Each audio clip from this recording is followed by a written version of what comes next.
नमस्कार विद्यार्थी मित्रांनो, राज्यसेवा प्रिलिम बूस्टर सिरीजमध्ये जे आहे आपण 2024चा राज्यसेवेचा पूर्वपरीक्षेचा जो पेपर आहे त्याच्यामधला पर्यावरणाचा भाग जो आहे तो बघणार आहोत। आता एन्व्हायरमेंटसाठी आपल्याला मार्केटमध्ये नंबर ऑफ बुक्स आहेत, इथं जवळपास एक 5 प्रश्न आपल्याला विचारले जातात।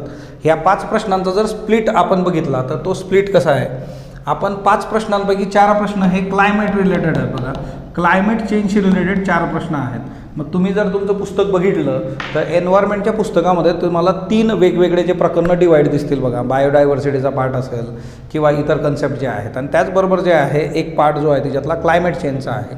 तर क्लायमेट चेंजवर फोकस आपला असणं गरजेचं आहे। जर आपण इथले प्रश्न बघितले तर बघा, पहिला जो आहे की हा क्लायमेट चेंज ह्या कन्सेप्टशी रिलेटेड गोष्ट आहे, कन्सेप्ट जी आहे ती समजून सांगणं।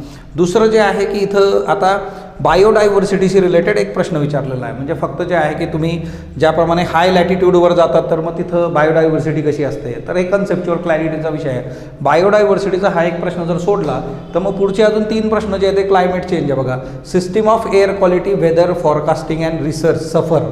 ओके, सो हे कुठल्या याच्यामध्ये, तर ही काय नावातच आहे, एअर क्वालिटी, जे काही एअर पॉल्युशन होतं आहे त्याच्यासाठीची ही व्यवस्था जी आहे। त्याच्याबरोबरच जे आहे की दुसरं आहे की ग्लोबल वॉर्मिंग जे आहे त्याच्या संदर्भात पुढचे स्टेटमेंट जे आहेत डील करायचे आहे। मग आता ग्लोबल वॉर्मिंग, क्लायमेट चेंज आहे, आणि द लास्ट वन जे आहे बघा, पॅनवर प्रश्न विचारलेला आहे, पॅरॉक्झी ॲसिटाइल नायट्रेट जो आहे। सो मुळात जे आहे की या 5 पैकी 4 प्रश्न जे आहेत ते क्लायमेट रिलेटेड गोष्टी, एअर पॉल्युशन, ग्लोबल वॉर्मिंग अशा पद्धतीने डील करतात। सो तुम्ही अभ्यास करत असताना तुमचा फोकस हा पर्यावरणाच्या बाबतीत अशा पद्धतीने असला पाहिजे। UPSC सारख्या परीक्षांमध्ये स्पीसीसवर प्रश्न जास्त विचारले जातात की प्राण्यांचे जे फेसिस आहेत त्याच्यामध्ये IUCN हे ते त्याचं हॅबिटेट वगैरे, तसे प्रश्न तुम्हाला जे आहे इकडं दिसत नाही, ते हे स्ट्रेट फॉरवर्ड आहे। म्हणजे आता डिस्क्रिप्टिव्ह पॅटर्न आल्यानंतर बरेचसे विद्यार्थी जे आहे की राज्यसेवा आणि UPSC असं ज्यावेळेस तुम्हाला दोघी प्रिलिम्स डील करायचे आहेत तर हा डिफरन्स लक्षात घ्या की तिकडं एन्व्हायरमेंटला काय विचारलं जातं, इथं एन्व्हायरमेंटला काय विचारलं जातं, याचं जे काही वेटेज आहे ॲज कम्पेअर टू UPSC कमी पण आहे। सो तो एक मुद्दा पण याच्यामध्ये मॅटर करतो।